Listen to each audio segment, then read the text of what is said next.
Hello, my name is Robert Smith and I'm with New River Community College, and today we are looking at how to determine the structural isomers of a given chemical formula. So we're given the example of hexane. This is otherwise known as N-hexane. N because it's linear, and we know that because we have, if carbon has an N on it, then hydrogen has a 2N plus 2. That tells us it's linear and not a cyclic molecule. So instead, what we're going to do is we're just going to start by drawing out hexane, which would just be... Now, this may be a little unfamiliar, but this is equivalent to saying CH3 connected with a CH2, connected with a CH2, connected with a CH2, and so forth. And I'm just going to go down CH2 and CH3.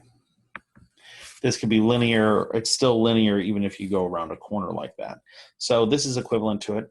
What you would do when you're reading these types of molecules, if you're given just this kind of diagram, is that each point counts as a carbon with the appropriate number of hydrogens. So this would be our CH3 and CH3, and then this would be 1, 2, 3, 4 CH2s, which is exactly what we have here. So that's how I'm going to denote it. So this is how you would read those type of things. So what you would do next is go down, decrease the number of carbons in the main chain, and recognize that whatever carbons you still have need to be in the form of a functional group. So for example, if I were to do, that's pentane because there's 1, 2, 3, 4, 5 carbons with the appropriate number of hydrogens. So there's a CH3, a CH3, CH2, CH2, and CH2. Okay. So now what we have to do is determine where does our other carbon go. Well, you can put it on here. And this would be the equivalent of, you could call it like a CH3, CH2, CH3. Actually, this would just be a CH because we've taken up one of the spaces that the hydrogens would occupy normally with a methyl group. So there's that, and then it goes to CH2, CH2, and CH3. So that might be a little more familiar for you. Another structural isomer would be the same kind of structure as this, but the methyl group is moved to the third carbon in the chain. So that would look like this. And that would be the equivalent of saying CH3, CH2, CH, CH3, CH2, CH3. You can see how that's a little different from the one right above it. The methyl group has shifted over one. We don't move the methyl group to the fourth carbon because you're always prioritizing your functional groups. So putting a methyl group here is the same as if you were to take that methyl group off and instead put it right here. It's the same molecule. It's just flipped. So you could rotate that molecule and get back the original one where the methyl group was on the second carbon instead of the fourth. So that's how you would know that only these two would apply for the pentane main chain. And so now we can look and see what we can do with butyl. So with a butyl group, we have 4 carbons. So that means that we should have 2 extra carbons. And the way we would do this is like you could put 2 methyl groups here, And that would be like saying you had a CH3, C, CH3, CH3, CH2, CH3. And again, you have 4 carbons on the main chain, so it's a butyl group, and then you have 2 other, or it's a butane, and you have 2 methyls on the second carbon, which would be the same as if you put it on the third carbon. So you wouldn't flip, so it would be equivalent if you did it on the third carbon, so you're not really worried about that. That's best you can do with that one. And then another butyl group possibility is you have 1 methyl group on the second carbon and 1 on the third carbon,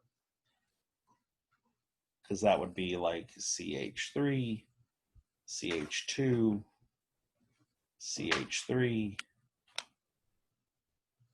Oops, that should be a CH.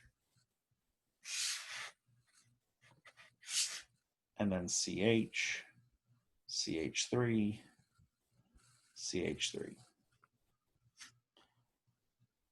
So that's what that one would look like.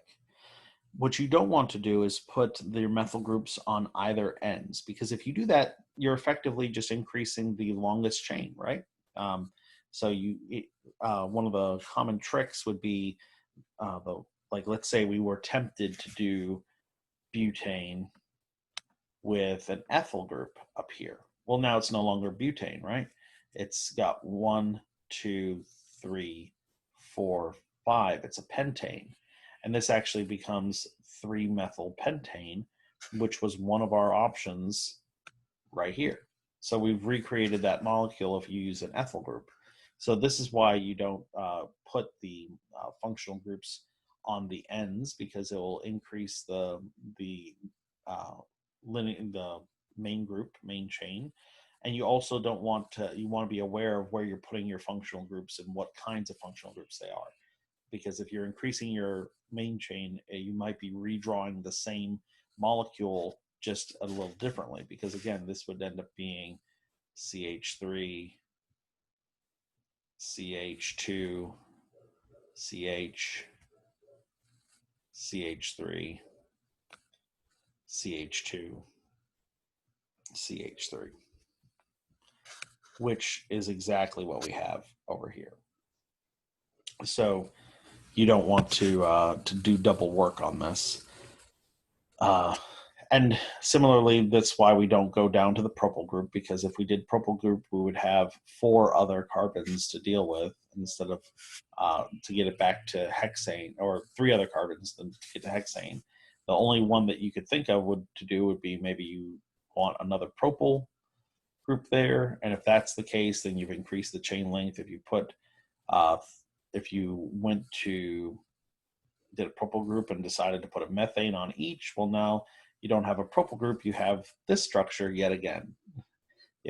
And you just can keep on going and trying to fit other functional groups onto the propane, and it won't give you back a propane. It'll end up being some other larger chain to get you to back to where another structural isomer that you've already declared. So you can just focus on doing that process. Sometimes it takes a little trial and error, but as it stands, it looks like we have 5 possible structural isomers of N-hexane. You have the original N-hexane, and then you have your 2-methyl pentane, which would be here, and you have your 3-methyl pentane, which would be there.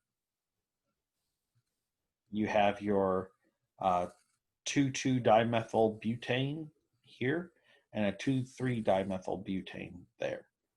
So that is those are all the structural isomers of N-hexane.